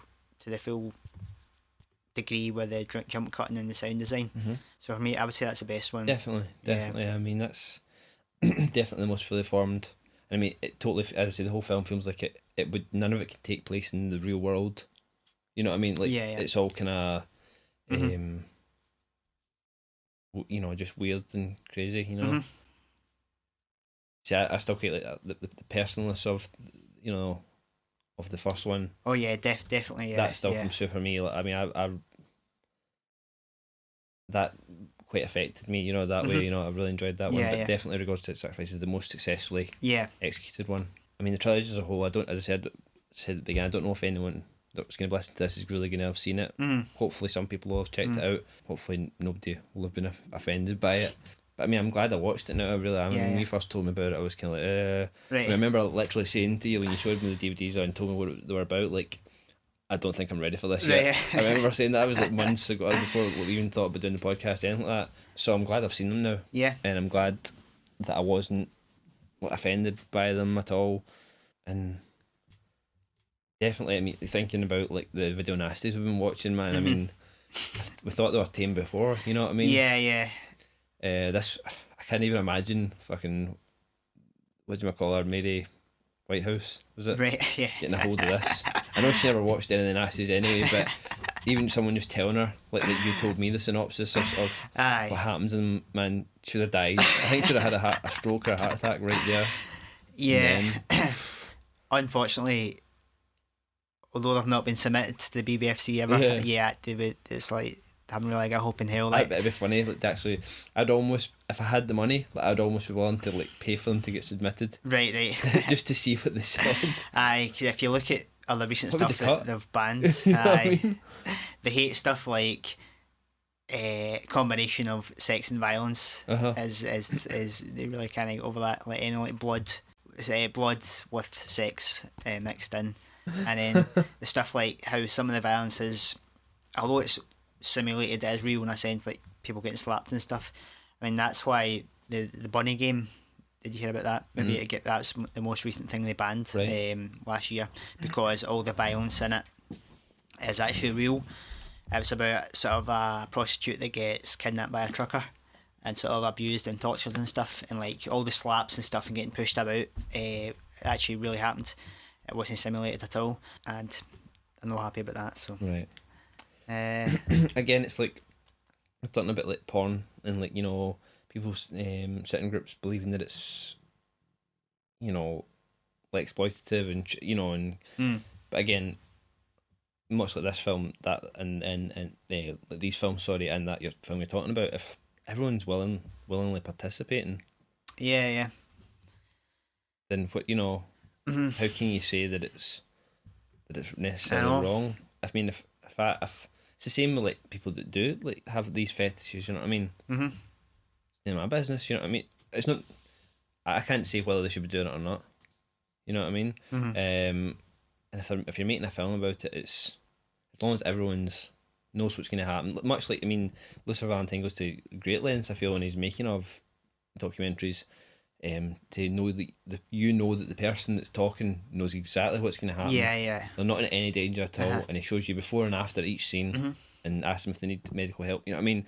To me, that like that's the way it should be. You know, you shouldn't even have to show that stuff, I guess. But it's nice that he does. But I don't know how after watching that you could say that this shouldn't be seen by anyone. Yeah, I know. It shouldn't be seen if you don't want to see it. Yeah. But if you're alright with seeing it, then yeah, just don't get me started on censorship again. That's the thing. They're saying that it'll harm the moral good, the fabric of society. But you're saying that actually it reinvigorates your vigor for life. Definitely, it's like kind of what the girls were talking about, the girls that played the Black Angels of Hell were saying, being able to go there and embrace this kind of darkness and them portraying these two characters, it kind of lets you like come back out of it, and lighten up, and like kind of realise that things aren't that dark all the time. You know what I mean? And no matter what's going on in your life, then there's definitely some light there. You know what I mean? It's kind of uplifting. In a way, and you're talking about the stuff that happened with Amira LaVey in real life, and the fact that she was able to embrace that in SVD in regards to sacrifice, like, and kind of take control of it, and allow things to happen and be said and be portrayed, that it kind of gave her ownership of it. You know, and therefore like could say like, that's my shit. You know what I mean? And it's fine. You know, I've dealt with it and I've got it away. So for me, definitely, I'm not going to be going out and, you know, like, cook fucking people. Right. Probably not, anyway. My wife Julia will be happy to hear that. So it was definitely it's a positive experience watching them, I'd say. Right, aye. You know what I mean? Because it's definitely just like, again, it's just interesting to see stuff you've never seen before. and see someone totally going there with Aye. their filmmaking. I mean, it's a new genre. You know, I don't know if there'll be any more vomit gore films that come out, but successfully executed trilogy, I'd say. Indeed, yeah. Yeah, I would just say these films are probably up there with the most extreme stuff you'll ever see. Definitely. We set out as to cover this sort of thing as well. So yeah, I mean, this is kind of. I'm not saying this is the most extreme thing we will ever cover, but it's definitely the most extreme thing we have covered. Yeah. It's definitely comes under the banner of cult films and films that probably most mainstream people will have never seen and will never see. Yeah. As I said, I don't know anyone other than you that I could say like check this out or that would ever check it out.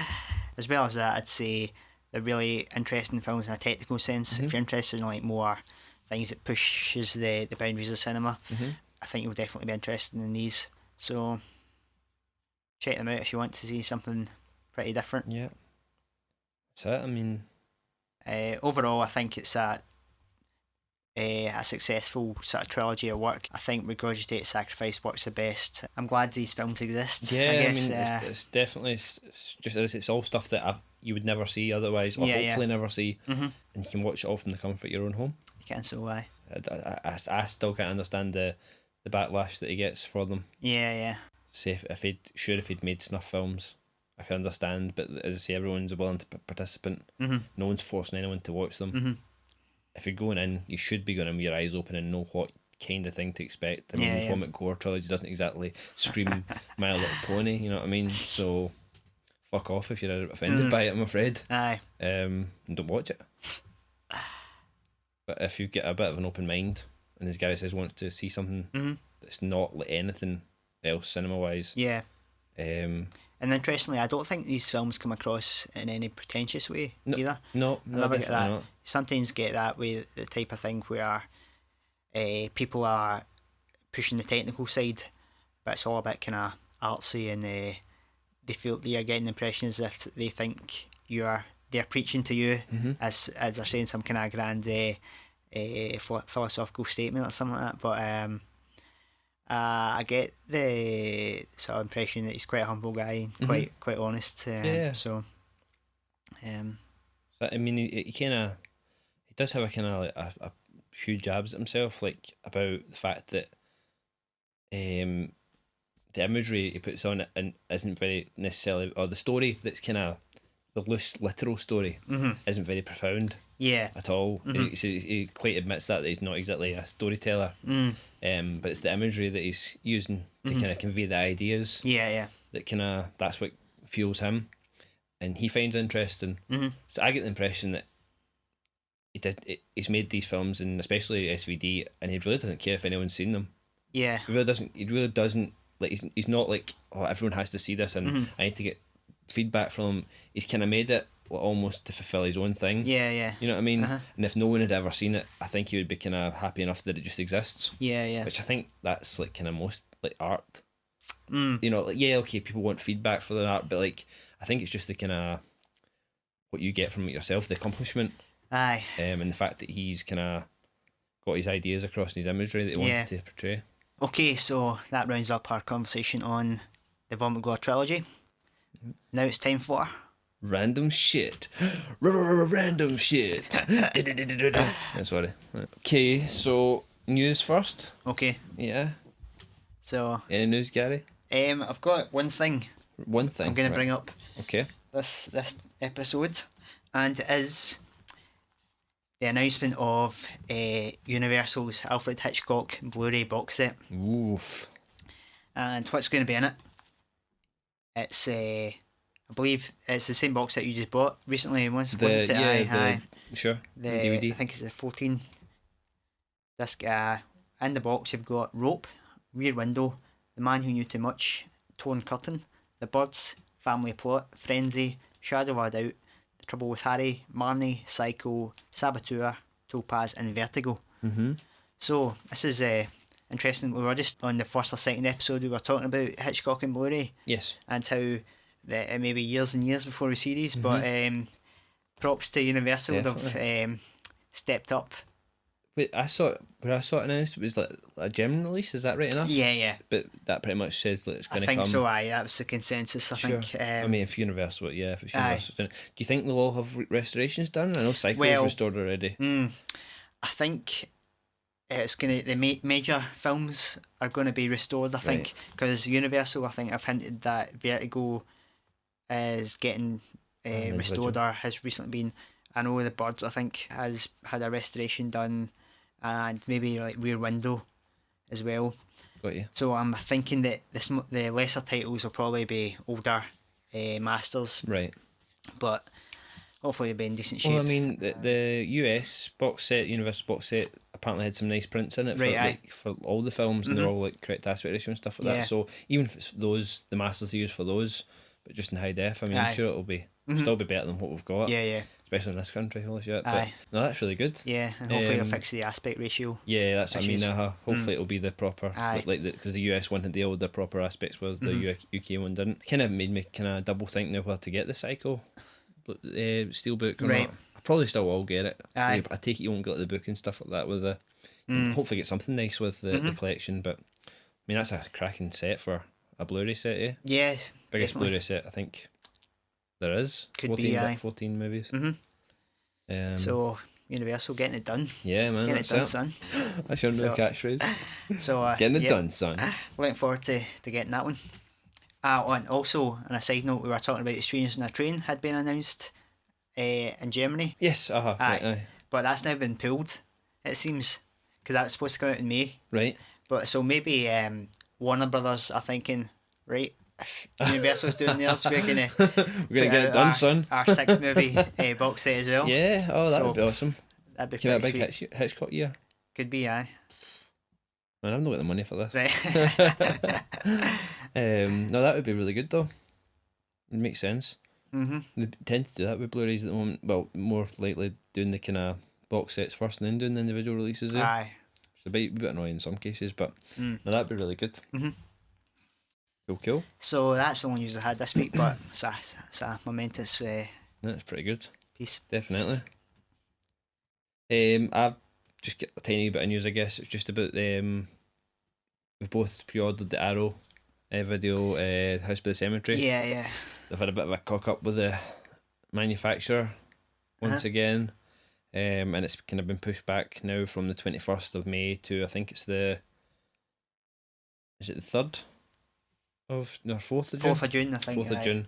It's a bit frustrating to get it sorted a wee bit, but I know it's not technically their fault, and as I was saying to you, we probably wouldn't have heard about it. We would just to get any other company would just like put the date back. Yeah. We wouldn't have heard about why. At least they've kind of told us, so give them some props for that, and putting it up front. And they are apparently giving them a bit of a bollocking, but it's just a bit disappointing, like kind of mistake after mistake. Yeah. But not much you can do. Kind of get these special editions. I guess so. We'll give them one more chance. Yeah. I don't know if there's anything other really news. Why is Mallrats is coming out in Blu-ray? Okay. I noticed that the other night. I pre-ordered that. Okay. A bit random, but Kevin Smith film. Anything else, Gary? Not really anything major on news. Been a slow week for news. No Blu-ray front. Okay. Right. You ever seen the film Dark City? Dark City? Don't think so. No. Pretty sure it's Clive Owen that's in it. I think.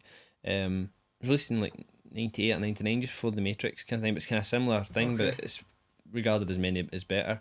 But UK Blu-ray went out of print, but so it's kind of expensive now, maybe like upwards of 15, 16, 17 pounds or upwards kind of thing for a good copy. But I remember seeing it like maybe 6 months, 7 months ago, or maybe a lot longer in cash converters for like £4, £5. Man. I think I bought The Evil Dead instead that day. Okay. Man, I'm kind of gutted. Right. I should have bought it. Because I've never seen the film, but anyway, that was just how we said. No, you can cut that if you want. I just was giving you some random shit. So, with our lack of news, shall we move swiftly on to pickups? Could do. Yeah. Because I've got a fucking mega haul. Oh, have you? Yeah, so, oh man, you're gonna put me to shame this time. Right. So we were talking in last episode about the Studio Canal collection. Yes. So went and bought a bunch Yes, you did. of these. So I picked up Breathless, Pere Le Fou, Le Cercle Rouge, The Elephant Man, Last Year at Marienbad, The Third Man, Lady Killers, The Graduate, The Deer Hunter, and The Pianist. So Jesus. Is that like how many films? There's 12 films altogether in the, maybe more than in the that. collection? Is there? 16 maybe or something like that. Oh, I thought there was one. Right, okay. Aye, so there's like maybe 3 or 4 that I don't really want. So glad I've got all them now. Although it seems my initial prognosis was slightly incorrect, that it was switching to anime cases. Now it seems that they're going to stay with the digibook style, but you might say a bastardized version of the original Daddy. Yeah. So it's going to have the specs printed on the back Instead and the of that, booklet glued in. It's a shame. So pretty happy I've got the original releases and some of the Scandinavian editions, which Are basically the same. I think, they're actually they're better because they've got a nice slip cover. Yeah, protects the book, and you don't get the stains of the glue dots on the back. That's the thing with these new releases. You're going to lose that nice artwork from the back cover. You know what I mean? 'Cause there's some nice images on the back cover. That kind of sucks. Aye.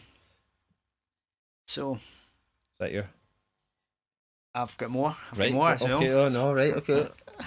And other stuff, I picked up Inland Empire in Blu-ray. Right. David Lynch, his last movie. Okay. Maybe his final movie. Doesn't seem to be that bothered with the. Yeah, he's making some good music nowadays. Yes, aye. Oh. Also, Joy and Donkey Boy in DVD. The UK Tartan DVD. Never had the film, so glad I've got that now. You've seen it before, yeah? Oh yeah. Need to get a loan my of it, brother yeah. had it. Also, this in almost completing my Lars von Trier collection. Right. This special edition of Dancer in the Dark. This is quite cool. It comes with a DVD and a CD of the soundtrack, Bjork songs for the film, and the screenplay. Awesome. That's really cool. So it's quite a nice edition. Is that a UK release? Yeah. Yeah. It's quite hard to find now. Got this on eBay for it's a pretty good price actually. I think it was like a £5 or something like that. But it's a wee bit beat up at the top. Yeah. But still, it's pretty decent condition. Looks pretty good for you. Yeah. It's a really nice box for that. Mm-hmm. So pumped about that. And also, Dancer in the Dark. This is the Dutch DVD edition, and that just had like a different commentary on it. Mm-hmm. So I'm almost got every Lars von Trier like special feature and all that commentaries and shit. So yeah, awesome. That's me for this time. Cool. I'm a poor boy this week. Oh, aye. I have bought 2 pickups, I believe. I've actually got some stuff coming in the post as usual, but and I had a bit of a disaster with the Psycho Steelbook, which I got through from eBay, and it didn't have the collector's booklet with it, and I said, no, this isn't happening, so I had to send it back and get a refund, unfortunately. But courtesy of yourself, when you ordered your some of your Studio Canal Connect collection, I've got the Studio Canal, the Deer Hunter, and the Graduate, which I just think they're amazing additions, just lovely. So that's me. Right. Pickups. I'll have a few more next time. Sorry. I would have had Psycho as well, to be fair, but they fucked me over. Right. Can I say? Okay, so I think that's all we've got for random shit this week. Yeah. But yeah, Anti-climax. a short random shit. Yeah. A mini shit, Right. as it were. We can only apologise. We'll try and do better. I know. I think we're just so focused on getting those 3 films done, and we didn't know how long that was going to take us. That it's kind of. It's a longer episode as well. So I was packing up after we finished the film and you was were ready to go home. And guys like, oh, random shit. I was, oh yeah. So anyway, that brings us to a close. It does, aye. So next time on Cinema Subculture, we're going to be looking at Vamp. That's it. Don't know much about this film. I've not seen it. No, you haven't. No. This doesn't usually happen. No. Does it happen before? It did happen with Bear Blood, but you haven't seen that either. Yeah. Yep, so we're going to be looking at Vamp. It's a Richard Wink film. It's a film from 1986. It's a pretty light-hearted, kind of cheesy comedy flick from the 80s. Okay. Personally, I thought it was maybe going to be a nice kind of relief from the kind of darkness of the Vomit Gore trilogy. It turned out that, I enjoyed it pretty much. So I just thought maybe for the people that were listening, it would be kind of a nice wee kind of reprieve in case they were really disturbed by the Vomit Gore trilogy. it's a fairly inoffensive, just kind of fun piss take, you know. Okay. It's alright, it's fun. You'll see what it's like. I'll get your opinion on it. Right. I know not everyone's looking forward to this, but Right. we'll see. I enjoyed it. What is it about exactly? What is it about? Well, A I mean, vamp? need to tune in next time. Oh, right. You know what I mean? It's basically a vampire film. Okay. So I might not have said that, sorry. Right. Says it stars Grace Jones, but she's Right. really not the main character. Okay. Don't think she even has a line in the film. Right. But it's alright. Okay. I'll go more into the plot the next time. Yeah. No point in ruining it for people in case they haven't seen it. I think that's about us. Yeah. That'll be episode 8. That will be episode Aye. 8.